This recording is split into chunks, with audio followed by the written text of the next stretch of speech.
Muy buenas telespectadores de Mezquita Televisión. Hoy venimos de resaca electoral.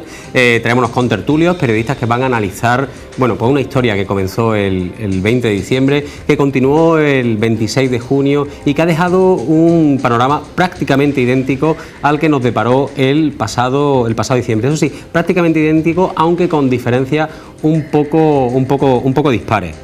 Tenemos un ganador, que es el Partido Popular.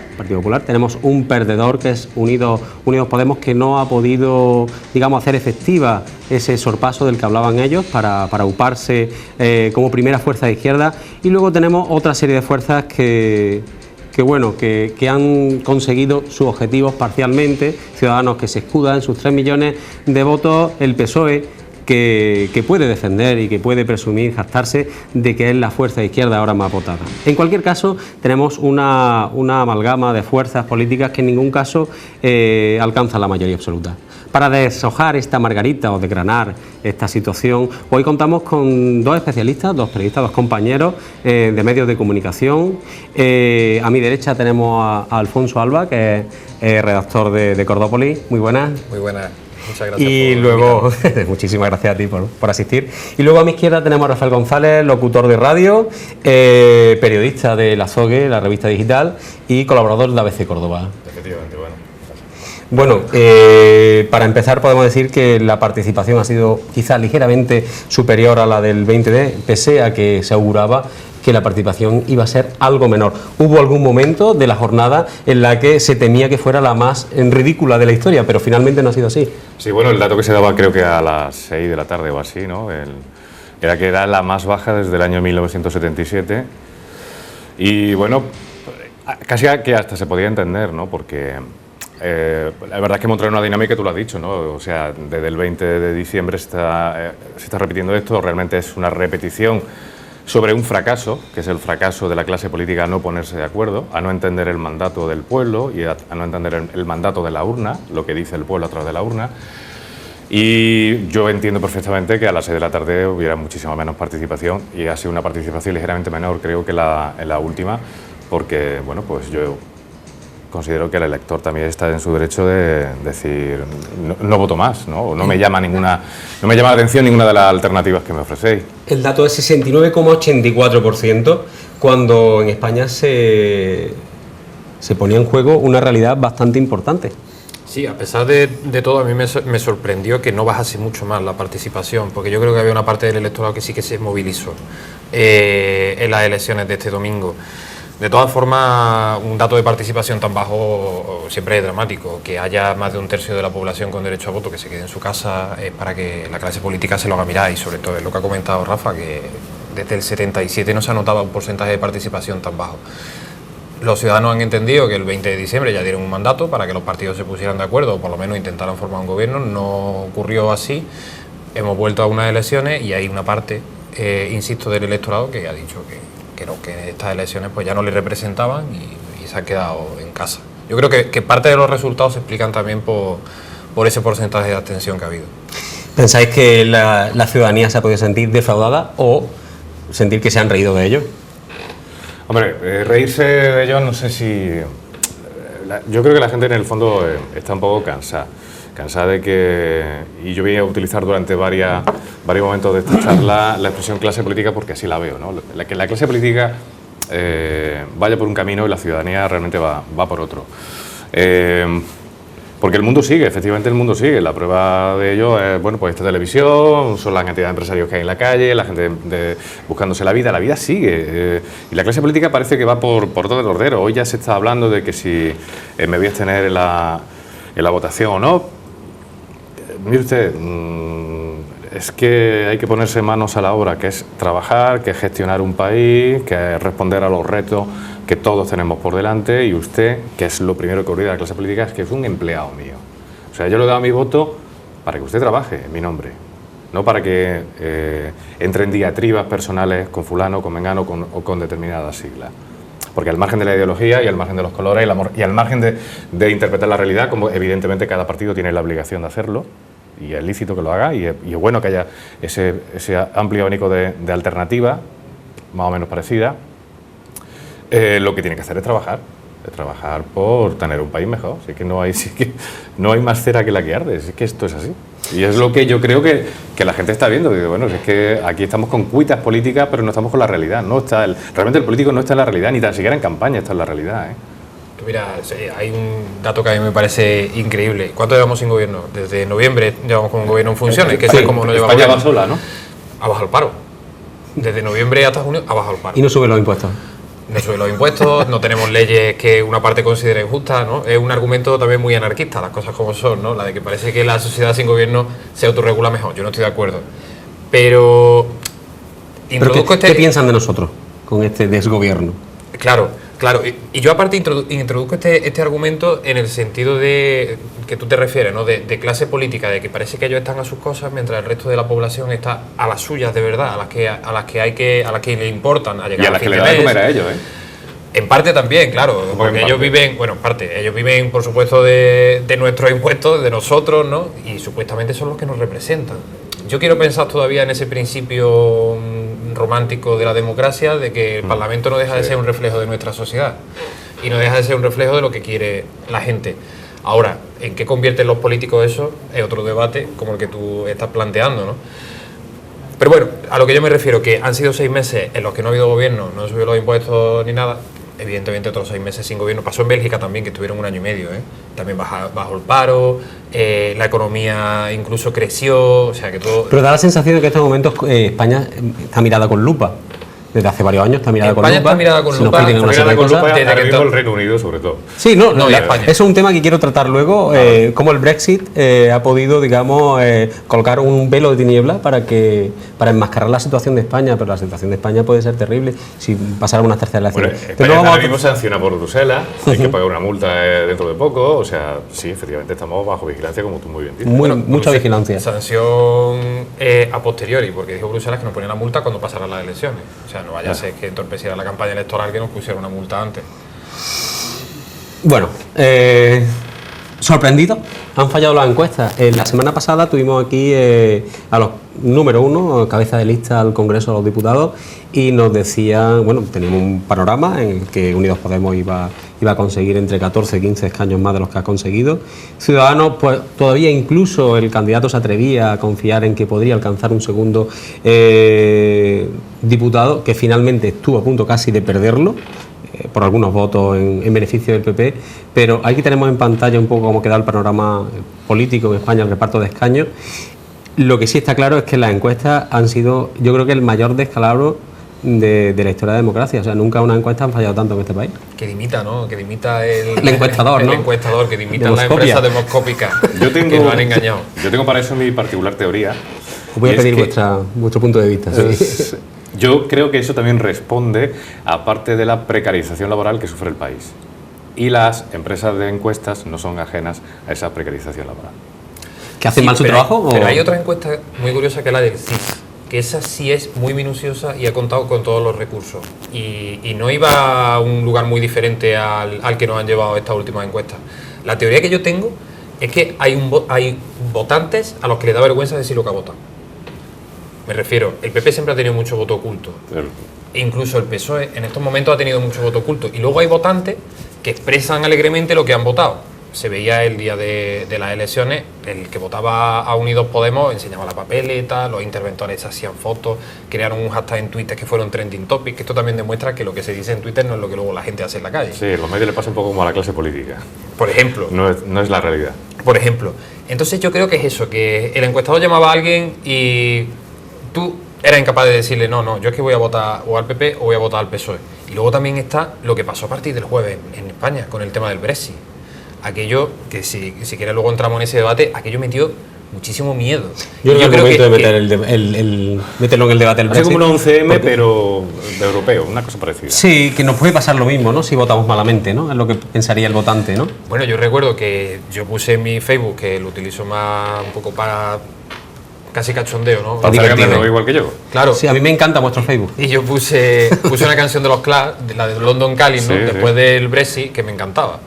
Y el primer comentario que tuve es, verás tú cuando el domingo gane Podemos. Entonces digo, que tendrá que ver una cosa con la otra, ¿no? Y ahí me di cuenta de que se estaba empezando a movilizar o a escorar un voto más conservador, más moderado, tanto para el PSOE como para el PP. Un poco más vale lo bueno conocido que lo malo por conocer. Y yo creo que eso ha sido determinante también para darle un poco la vuelta a las encuestas. A pesar de todo, insisto, las encuestas que había el mismo día de las elecciones, el sondeo de la Forta a pie de una, decía una cosa totalmente contraria a la que luego salió. Por eso yo sostengo mi teoría de que hay mucho voto oculto a la hora de hacer las encuestas, y eso va a ser muy complicado para las empresas demoscópicas afinarlo. La prensa también apuntaba, aunque eso no ocurrió lógicamente el 20 de diciembre, que otro factor que fue determinante, que yo creo que se ha puesto un poco aquí sobre la mesa, son las fuerzas emergentes. No tenemos datos históricos sobre esas fuerzas, un Ciudadanos o un Unidos Podemos, y eso puede determinar un poco el rumbo de las encuestas, que haya tantísimo desequilibrio, ¿no?, en los resultados.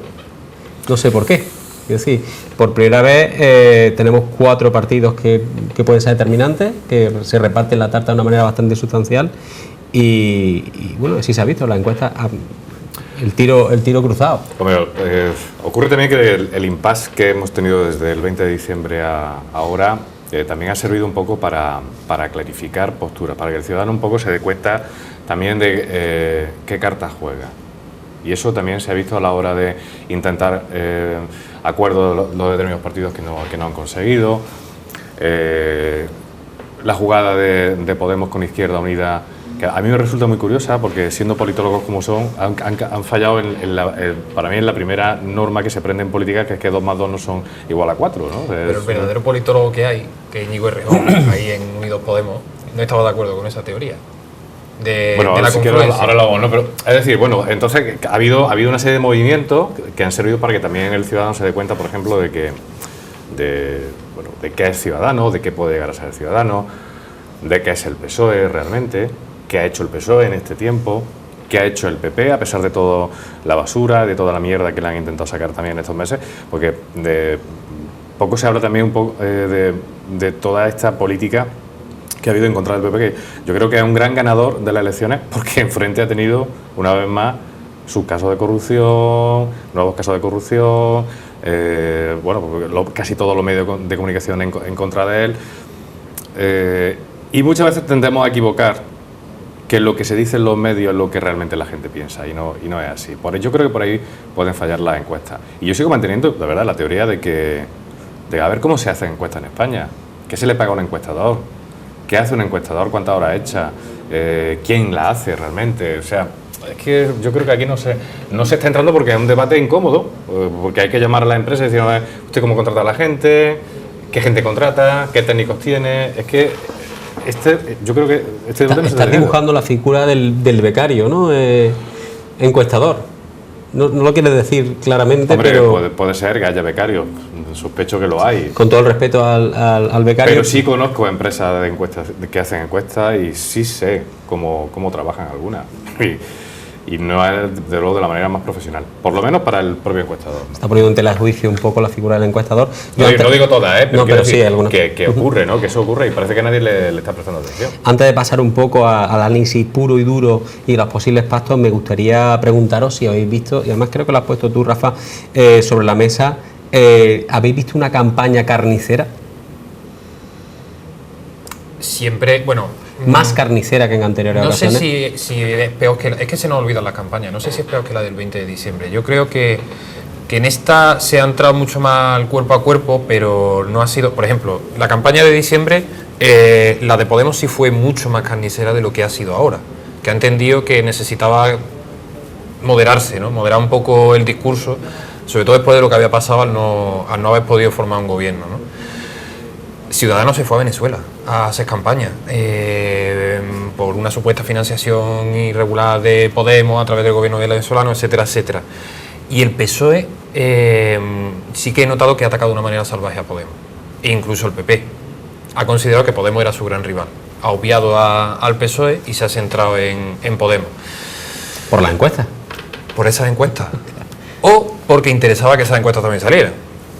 Las cosas como son, porque al PP le interesaba tener rivales cuanto más débiles mejor, ¿no? Que tanto el PSOE como Podemos se disputaran el mismo nicho de votos, y al final eso haces que tenga la victoria. Y al final ha conseguido dinamitar a las dos fuerzas de izquierda, o por lo menos recrudecer más la situación de izquierda, crear un auténtico cisma. Y se han convertido prácticamente en irreconciliables, ¿no? Porque, no sé, esta mañana estaba escuchando a Susana Díaz en la SER y, no sé, más que de Rajoy estaba hablando de Podemos, que han perdido las elecciones.